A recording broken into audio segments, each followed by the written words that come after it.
You know, they make up stories. Crime in D.C. was the worst ever in history. And now, over the last 13 days, we've worked so hard. And we've taken so many, there are many left, but we've taken so many criminals, over 1,000. I watched a man from Maryland who said to me, I mean, sir, you're the greatest president. You're doing an unbelievable job. What a great job. Governor Moore, has anyone heard of him? He's another hopeful for president. I don't think so. But I met him, and I didn't realize it was on camera. Did you see they caught him on camera? I was at a game, I don't know, like the Army-Navy game or something. And I met him in a hallway. And as usual, you do your job very well. One of these great cameramen had it on tape. But I met this gentleman. I never met him before.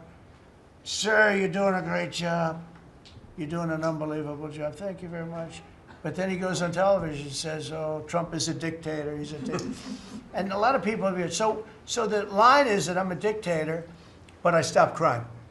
So a lot of people say, you know, if that's the case, I'd rather have a dictator. But I'm not a dictator. I just know how to stop crime. And you would think that Illinois would have such a problem with crime, such a bad governor. He should be calling me, and he should be saying, could you send over the troops, please? It's out of control. It's out of control. In New York, it's out of control. Not as bad as Illinois, by the way. Not even close. In California, you would have not had the Olympics had I not sent in the troops. We sent in the National Guard. They did a fantastic job. We have the Olympics. We have the World Cup coming. I got them in my first term. And I was really sad because I said, oh, boy, I got them, and I won't be president. And little things happen. Thank you, God. Thank you. You know, little things happen. Think of it. You could ask Johnny. Johnny would tell you he's the head of World Cup. He's a great guy, too, great commissioner. But he's the head of the World Cup. He said, Trump is the only reason we're doing this. And the sad part is that I was not going to have it. I would have to be, probably I wouldn't have even been invited to the game, depending on who's president, right? And I got that. I did not get 250, okay? The 250th anniversary, I did not get. I'd like to claim it, if I might, but I did get that. That was whether I was president or not, it was still 250. I'd like to take credit for it. What I will take credit for is we're going to have a better celebration under Trump than you would have had under some stuff. That I'll take care of. We're going to have a safer place, Christy, because of you and Tom Homan and everybody, right? But, so we have 250 coming up. We have the World Cup coming up, which is like having 45 Super Bowls.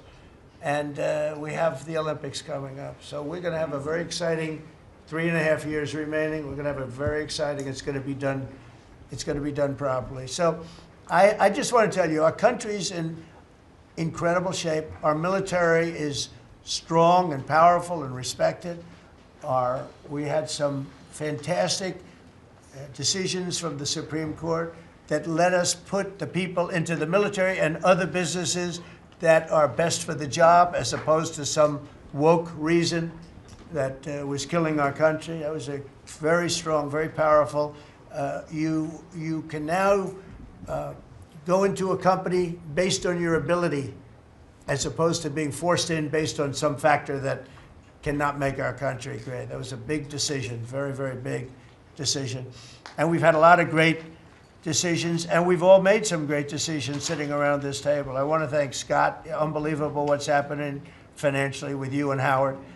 And Vice President's involved in everything, and he's been great. And Marco has been, really, I think you're born for this job. I don't think you should ever run for another office. I don't think you should, really. You're so good at this. He is so good. And everybody likes him, you know, everybody likes him. But everybody, much more importantly than like, I think you would say, is respect. They respect Marco.